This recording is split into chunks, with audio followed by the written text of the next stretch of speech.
Have you ever gazed up at the night sky and felt a sense of wonder? A feeling of connection to something ancient and vast? That feeling comes from a deep truth about our universe. When you look at the stars, you are not seeing them as they are right now.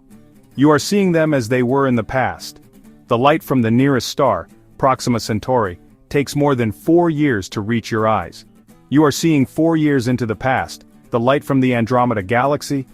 That's a journey of 2.5 million years. You are, in a very real sense, looking back in time. This cosmic time delay is all around us, a constant reminder that the past is not truly gone. Its light is still traveling across the cosmos. This simple act of stargazing is our first most natural form of time travel. It's a one-way ticket to the past, courtesy of the finite speed of light. The universe is a grand cosmic clock, and its hands are the beams of light that stretch across space-time. Our first method for time travel is perhaps the most straightforward, and it's backed by over a century of experimental evidence. It relies on one of the pillars of modern physics, Albert Einstein's theory of special relativity. The core idea is surprisingly simple, yet its consequences are profound. The faster you move through space, the slower you move through time. Think of it this way. You have a certain amount of motion that you can spend, and you are always spending it, moving through the 4 dimensions of space-time. This isn't just a quirky idea, it's a measurable reality. We call this phenomenon time dilation. GPS satellites in orbit around our planet have to account for it every single day. They are moving much faster than we are down here on the surface. As a result, their internal clocks tick just a tiny bit slower than ours.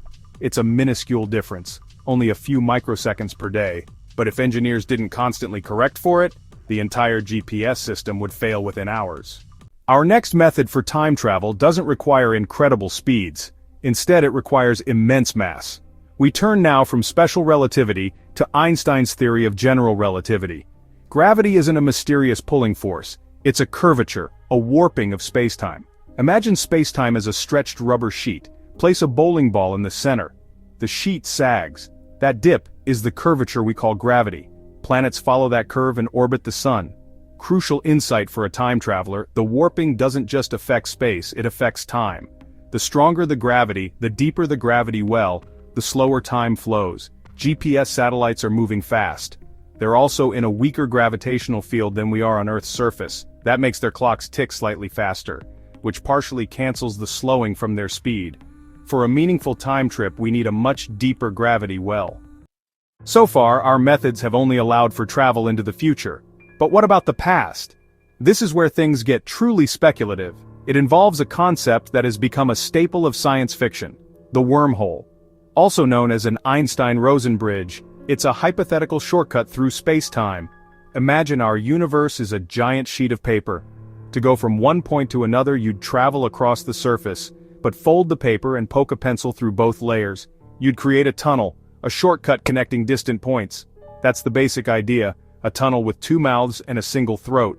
One mouth could be here, near Earth, while the other could be millions of light years away in another galaxy. Enter one mouth, pass through the throat, and emerge almost instantaneously in a distant part of the cosmos.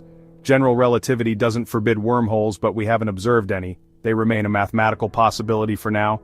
So how does a space shortcut become a time shortcut? If you could make a stable wormhole, you could manipulate it into a time machine. Let's venture even deeper into the wild frontiers of theoretical cosmology with our fourth method. We're talking about cosmic strings. Now, these are not strings like thread or rope. They're hypothetical, one-dimensional defects in space-time. Thought to have formed just after the Big Bang, imagine the universe cooling and freezing like water turning into ice. Cracks and imperfections form. Cosmic strings are similar imperfections, but in space-time itself. They'd be incredibly thin, narrower than an atomic nucleus, yet packed with enormous mass and energy. They could stretch across vast regions of the universe, possibly spanning the visible cosmos. Their density would warp space-time peculiarly. Unlike a planet or a star which makes a dip, a cosmic string warps space-time conically. J. Richard Gott proposed a scenario with 2 cosmic strings. Our final method for time travel is perhaps the most technologically plausible, though it might not feel as dramatic as the others. It doesn't involve warping space-time or traveling near the speed of light. Instead, it involves biology and chemistry. We're talking about suspended animation, or as it's more popularly known in science fiction, cryosleep. The idea is simple. You want to travel far into the future, but you don't have a relativistic spaceship. So you find a way to pause your own biological processes. You take a very, very long nap, and you wake up when the world is much older. This isn't about slowing down external time like with relativity. It's about slowing down your internal biological time to a near standstill. The body is then cooled to the temperature of liquid nitrogen. Any serious discussion of time travel, especially travel to the past, must confront the elephant in the room: paradoxes. These are the logical knots that threaten to unravel the very fabric of causality. What if you travel back in time and prevent your own grandparents from meeting? If they never meet, your parents are never born. If your parents are never born, you are never born. But if you were never born, you couldn't have gone back in time to interfere in the first place. It's a dizzying loop of contradiction that seems to make travel to the past an impossibility. Physicists have proposed a few ways the universe might resolve such paradoxes. One idea is the Novikov self-consistency principle. It suggests that the laws of physics are configured in such a way as to make paradoxes impossible. In short, you can travel to the past, but you cannot change it. Any action you take was already part of history. If you go back to save President Kennedy, your gun will jam. You'll find that your actions were the very thing that caused the event you were trying to prevent. Another, more speculative solution comes from the world of quantum mechanics, the many worlds interpretation. In this view, if you travel back in time and prevent your grandparents from meeting, you don't erase your own existence. You might be thinking distant, unattainable science fiction. Black holes, wormholes, cosmic strings, these are not things you can find in your backyard. But the truth is, you already possess a time machine. It is the most complex and powerful device known in the universe, and you carry it with you everywhere you go. I'm talking about your brain. Your memory is a form of time travel. When you recall the joy of a childhood birthday, or the face of a loved one, you are pulling a moment from the past into your present consciousness. This is not just a poetic metaphor, it is a neurological reality. And what about the future? Your brain is a time machine for that too. When you plan your daydream about your future, we've taken a whirlwind tour through the science of time travel, from the proven realities of time dilation to the theoretical frontiers of wormholes and cosmic strings.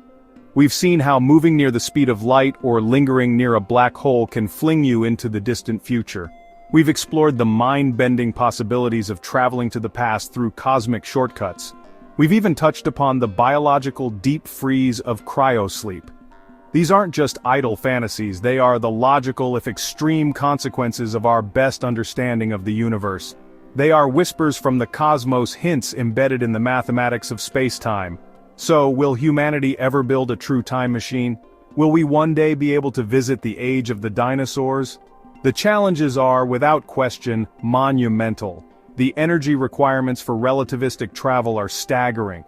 We are like ancient mariners looking at the distant shore of a new continent.